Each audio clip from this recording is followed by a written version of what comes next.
আসসালামু আলাইকুম রহমতুল্লাহ। সম্মানিত ভিউয়ার্স, সম্প্রতি সময়ে ঘটে যাওয়া মাগুরা সেই আলোচিত ঘটনায় সেই ধর্ষিতা মেয়ে আসিয়া হত্যাকাণ্ডের আমার সে দুইটা পুরুষ যাদের বিরুদ্ধে সেই ধর্ষণের অভিযোগ ঘটেছে, তাদের চেয়েও আসিয়ার আপন বড় বোনকে আমার কাছে বেশি দোষী মনে হচ্ছে। আমার কথা শুনে আপনারা অবাক হতে পারেন যে কেন আমি আসিয়ার আপন বড় বোনকে দোষী মনে করছি। সেই কারণগুলো যদি আপনারা জানেন আপনারা চমকে যাবেন। তাহলে চলুন প্রথমে আমরা একটা ভিডিও দেখে নিই, তারপরে এর বিষয়ে আমরা বিস্তারিত আলোকপাত করব। আসিয়ার বোন, আপনি তো যেদিন ধর্ষণ হয়েছে আপনি তো এখানে ছিলেন না? যেদিন ধর্ষণ হয়েছে সেদিন নিয়ে আপনি কিছু কথা বলছেন টেলিভিশনের সামনে, আমরা দেখেছি, সারা বাংলাদেশের লোক দেখছে। তো আপনি বলছেন, একবার বলতেছেন যে আমি ওয়াশরুমে গেছিলাম, এই সুযোগে ধর্ষণ হয়েছে। আপনি আরেকবার বলতেছেন যে রুম থেকে বের করে নিয়ে ধর্ষণ করছে। আপনি আরেকবার বলতেছেন যে ধর্ষণের সময় আমি ঘুমাইছিলাম, আমি কিছু ঠিক পাইনি। আসলে কোনটা সঠিক? আমি তো ওইটাই বলি না, আমি বলছি যে আমি ঘুমাইছিলাম, ও যখন বাথরুমে উঠছি সেই সময় দেখি যে ওইখানে পড়ে রয়েছে। এইটাই বলছি। সুযোগ আছে কিন্তু এটাই সুযোগ, পরে কিন্তু আর কোনো সুযোগ নেই। আজকে তোর বোনের সাথে করিস, কাল আরেকটা বোনের সাথে করবে। তোমার থেকে তোমার বোনের জীবন বড় না, এখন তোমার সবার। আর এই জিনিসটা বললি তুই তোর মা বাবার কাছে আমার বড় বোনের আমি এটা প্রতিবাদ করেছি, এই প্রতিবাদ করেছি তুই বড় হয়ে। তো এটি বল, তোর দেখা দেখে আরো অনেক মেয়েরা এটা করবে। আমার বোনের নাম একটা হয়েছে, আমি বাইসে থাকা গেলাম এটাই মানে নিইনি।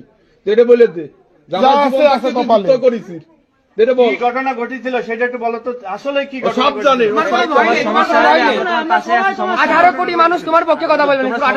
বাংলাদেশের একটা পছন্দ রানুর এদের ক্ষমতা নাই, এদের সব শেষ। তুমি সত্যি কথা বলো, সারা জীবন কিন্তু সম্মানিত ভিউয়ার্স, আপনারা কি আসিয়ার বড় বোনের মুখে স্পষ্ট কোনো স্টেটমেন্ট শুনতে পাচ্ছেন? না, সাংবাদিক কিন্তু তাকে বারবার জোর করেও তার মুখ থেকে স্পষ্ট কথা বের করতে পারছে না। অবশ্যই এর ভিতর কোনো খটকা বা ঝামেলা আছে। তো চলুন জেনে নেই কেন আমার কাছে বিষয়টা খটকা লাগলো। প্রথমত শুনেছি আসিয়া তার বড় বোনের বাসায় বেড়াতে আসছে এবং তার বোন এবং তার আপন দুলা ভাই এক বিছনায় ঘুমিয়েছে। আপনারা জানেন আসিয়া কিন্তু শারীরিকভাবে এতটা মোটা নয়, সে কিন্তু হ্যাংলা পাতলা এবং বয়সের দিক দিয়েও সে এতটা, তার বয়স কিন্তু বেশি না।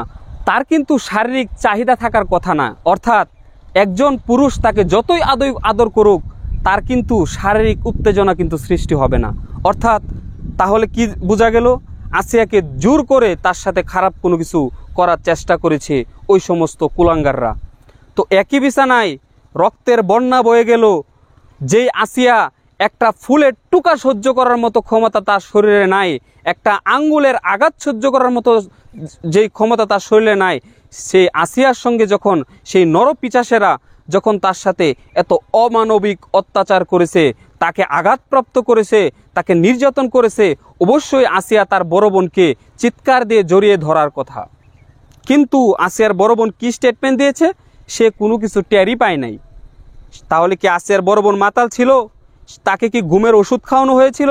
কিছুই না।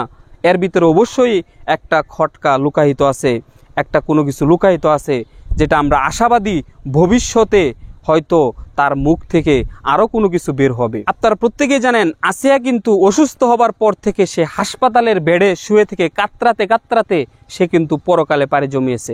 অর্থাৎ আমরা কি বুঝলাম? আসিয়া কিন্তু সে তার উপর কি অত্যাচার হয়েছে, কারা অত্যাচার করেছে, কার মাধ্যমে সে এই ধরনের নির্যাতনের শিকার হয়েছে, সে কিন্তু স্পষ্ট স্টেটমেন্ট আমরা কিন্তু শুনতে পারি নাই।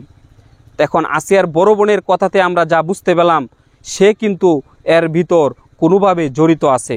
সম্মানিত দেশবাসী, এই যে মতটা প্রকাশ করলাম এটা সম্পূর্ণই নিতান্তই আমার ব্যক্তিগত একটা অভিমত।